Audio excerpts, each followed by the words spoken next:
Your first step to financial freedom. All right, let's talk straight. You hear about the stock market all the time on the news, and it sounds complicated, right? But I am here to tell you it is not. Think of the stock market as a very large global marketplace. But instead of buying and selling fruits or clothes, people are buying and selling tiny pieces of companies. These little pieces are called shares or stocks. When you buy a share of a company, you become a part owner. That's right, you own a slice of that business. It could be a company that makes your favorite smartphone or the coffee you drink every morning. This is the first step to making your money work for you. You are not just a consumer anymore. You are an owner. Now, why would a big, successful company want to sell off little pieces of itself to people like you and me? The answer is simple. Money. Companies need money to grow. They need it to media group, construction workers building factory, engineers designing new product in lab at stock at distribute equally, build new factories, invent new products, hire more people, and to expand into new countries. Instead of going to a bank and taking out a huge loan, they can raise this money by selling shares to the public. This process is called going public. They are inviting you to invest in their future.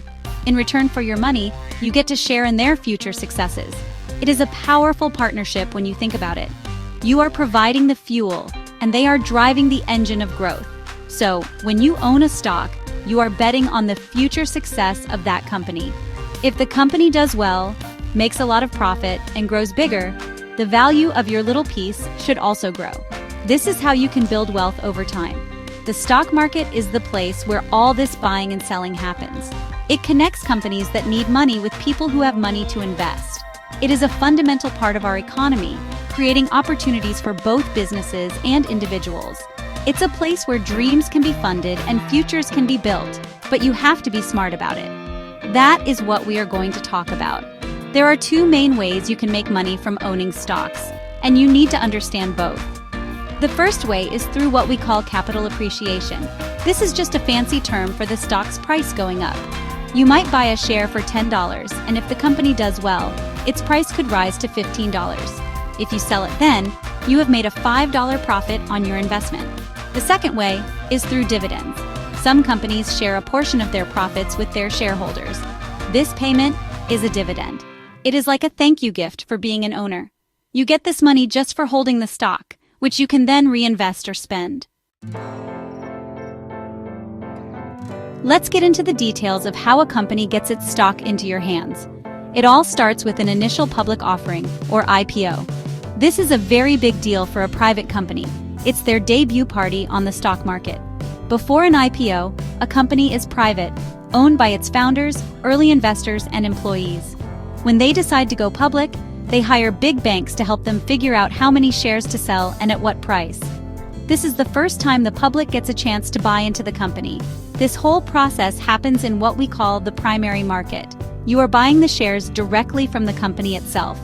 Once the IPO is over, the shares need a place to be bought and sold every single day. This is where stock exchanges come in. You have heard their names, the New York Stock Exchange or the Nasdaq. These are the organized markets where all the action happens. Think of them as the official venue for the big marketplace we talked about. After the IPO, all the trading of that company's shares moves to what is called the secondary market. Here, you are not buying from the company anymore. You are buying from and selling to other investors just like you. The price is no longer fixed like in the IPO. It moves up and down based on supply and demand. So how do you, sitting at home, buy a share of a company that is trading on the New York Stock Exchange? You can't just walk in and buy a share. You need a broker. A broker is your authorized agent, a company that has permission to buy and sell stocks on your behalf. In the old days, you had to call your broker on the phone. Today, it is so much easier. You can open an account with an online brokerage firm, deposit money, and buy and sell stocks with just a few clicks on your computer or phone. This has made investing accessible to almost everyone, which is a wonderful thing. But with great access comes great responsibility. The market is filled with many different types of participants. There are individual investors like you, often called retail investors. Then there are the big players, the institutional investors. These are large organizations like pension funds, mutual funds, insurance companies, and banks. They manage huge pools of money and trade in very large volumes. Their decisions can have a big impact on stock prices. And then there are the market makers and specialists on the exchange floor, whose job it is to make sure trading is smooth and orderly. Everyone is in the market for their own reasons, but they all interact in this vast, interconnected system. You've bought your first stock. Congratulations! Now you'll notice that its price does not stay the same. It wiggles up and down every single day, sometimes every single minute. Why does this happen? The price of a stock is determined by one simple thing: supply and demand. If more people want to buy a stock, demand, then sell it, supply, the price goes up. If more people want to sell a stock, supply, then buy it, demand, the price goes down.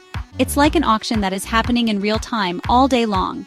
The price you see on your screen is simply the last price at which a buyer and a seller agreed to make a trade. So, what makes people want to buy or sell a particular stock? Many things. The most important factor is the company's performance. Is the company making more money? Are its sales growing? Did it just release a popular new product? When a company reports strong earnings and a positive outlook for the future, more investors will want to own a piece of it, and the demand for its stock will increase. On the other hand, if a company reports a loss, loses a major customer, or faces a scandal, investors might rush to sell their shares, pushing the price down. You must pay attention to the health of the business you are invested in. It's not just about the individual company, though. The entire stock market can be affected by the health of the economy. When the economy is strong, unemployment is low, and people are spending money, most companies tend to do well, and the stock market generally goes up. This is often called a bull market. But if the economy is slowing down, if there is a recession, or if inflation is getting too high, investors get nervous. They might sell their stocks and move their money into safer investments. This can cause the whole market to fall, which we call a bear market. Economic news and data releases are very important. Global events and news also play a huge role. A war in another part of the world, a major natural disaster, a change in government policy, or even a sudden change in interest rates set by the central bank can send ripples through the stock market. These events create uncertainty, and the market does not like uncertainty. When investors are scared, they sell. When they are optimistic, they buy. This is why the market can be so volatile. It's driven not just by numbers and data, but by human emotions, fear, and greed. Understanding this is key to being a successful investor. You cannot control these events, but you can control how you react to them. I must be very clear about this. Investing in the stock market involves risk.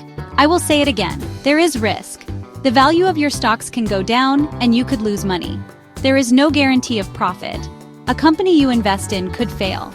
An entire industry could face unexpected challenges. A market crash could wipe out a large portion of your portfolio's value in a short amount of time. You must never, ever invest money in the stock market that you cannot afford to lose. This is not a get-rich-quick scheme. It is a place for long-term growth, and you have to be prepared for the bumps along the road. However, with that risk comes the potential for significant reward. Over the long term, the stock market has historically provided higher returns than most other types of investments, like savings accounts or bonds. By investing, you are giving your money the opportunity to grow much faster than inflation. This is how you build real, lasting wealth. This is how you save for retirement, for your children's education, or for your own financial independence.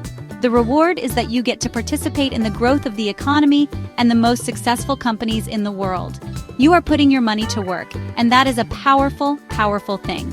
The key to managing risk is knowledge and strategy. Don't put all your eggs in one basket. This is called diversification. Instead of buying stock in just one company, you should own shares in many different companies across different industries. That way, if one of your stocks performs poorly, it won't devastate your entire portfolio. You should also have a long-term mindset.